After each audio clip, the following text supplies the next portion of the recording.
Hi friends, இன்றைக்கி சப்பாத்திக்கு தொட்டுக்கிறதுக்கு ராஜ்மா கறி செய்ய போகிறேன். அது எப்படி செய்கிறதுங்கிறத பார்க்கலாம். நான் குட்டி குக்கரில் ஒரு கட்டி வெண்ணெயை போட்டு அதை உருக விட்டுருக்கேன். வெண்ணெய் உருகிறதுக்குள்ளே ஒரு மிக்ஸி ஜாரில் ஒரு பச்சை மிளகா, 4 பல் பூண்டு, ஒரு துண்டு இஞ்சி இதை சேர்த்து தண்ணி விடாமல் கொஞ்சம் குறப்பாக அரைச்சிட்டு வந்திருக்கேன். இப்போ வெண்ணெய் நல்லா காஞ்சிருக்கு. இதில் ஒரு ஸ்பூன் ஜீரகம் சேர்த்துருக்கேன்.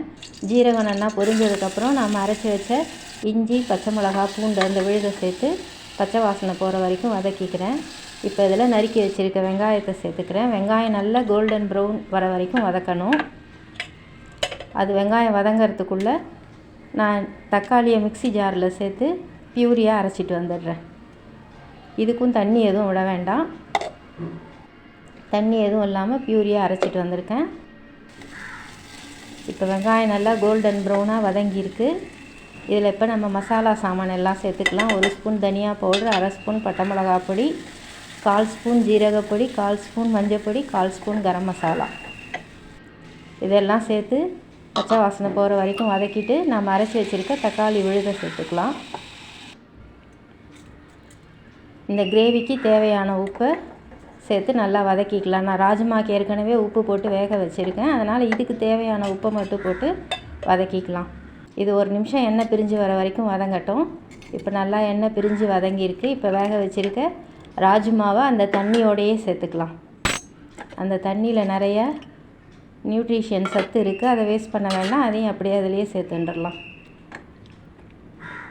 இப்போ இதெல்லாம் நல்லா கலந்துட்டு இந்த டேஸ்ட் எல்லாம் பேலன்ஸ் ஆகிறதுக்கு நான் ஒரு 1/2 ஸ்பூன் சர்க்கரை சேர்த்துக்கிறேன். இது ஆப்ஷனல் தான், வேணும்னா சேர்த்துக்கலாம், இல்லைனா ஸ்கிப் பண்ணிக்கலாம். இதெல்லாம் சேர்த்து நல்லா கலந்துட்டு குக்கர் மூடி போட்டு மீடியம் ஃப்ளேமில் வச்சு 3-4 விசில் விட்டு எடுத்துக்கலாம்.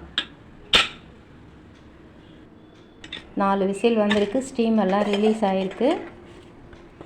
பாருங்கள், நம்ம ராஜ்மா கறி சூப்பராக ரெடி ஆகிருக்கு. இப்போ கடைசியாக இதில் கொஞ்சம் கசூரி மேத்தியை க்ரஷ் பண்ணி சேர்த்துக்கலாம். அவ்வளோதான், நல்ல டேஸ்டான ஹெல்த்தான ராஜ்மா கறி ரெடி.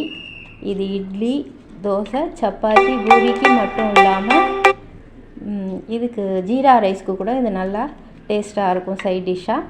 ட்ரை பண்ணி பாருங்கள் ஃப்ரெண்ட்ஸ். நான் இன்றைக்கி சப்பாத்தியோடு தான் பண்ணியிருக்கேன்.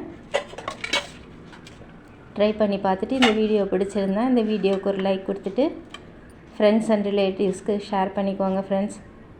சப்ஸ்கிரைப் பண்ணாமல் இருக்கவங்க சப்ஸ்கிரைப் பண்ணிக்கோங்க. தேங்க்ஸ் ஃபார் வாட்சிங். பாய்.